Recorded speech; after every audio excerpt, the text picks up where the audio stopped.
Now, something that changed recently is back in 2018, a few years ago, the warning had changed. Originally, the warning was simply had to state that this product or area or whatever contains chemicals known to the state of California to cause cancer or birth defects or other reproductive harm. So basically, we just had to say, hey, this might have some chemicals in it that are dangerous. And that was basically the extent of the warning. But after August of 2018, they changed that to include the names of the substances. And the reason they did that is because doing a Prop 65 analysis is so difficult, the companies were simply just putting the warning on the product. They weren't even doing the evaluation. And so the warning started having no meaning because it was everywhere.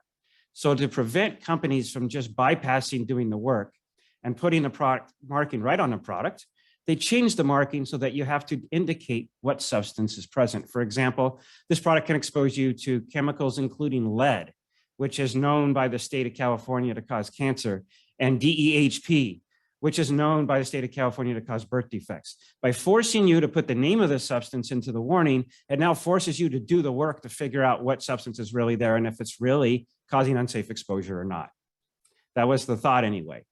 However, there is an exemption to that.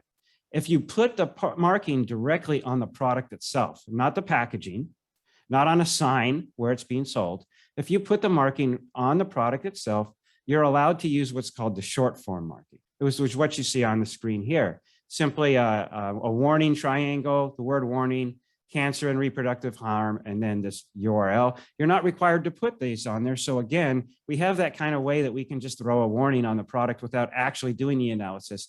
If we don't mind telling the world that our product causes cancer, we can just go ahead and throw the warning on there.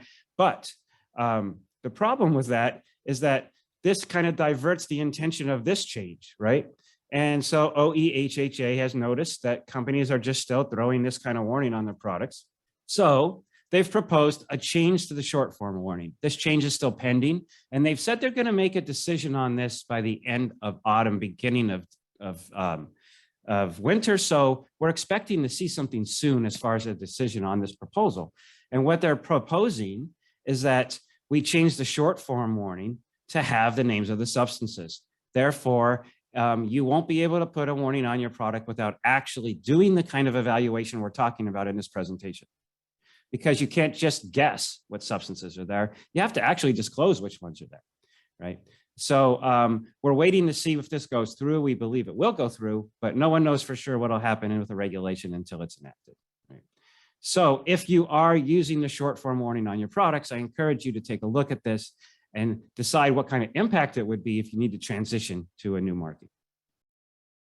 Learn more by viewing the full-length video online at greensofttech.com/videos. Plus, learn about our environmental regulation solutions online at greensofttech.com.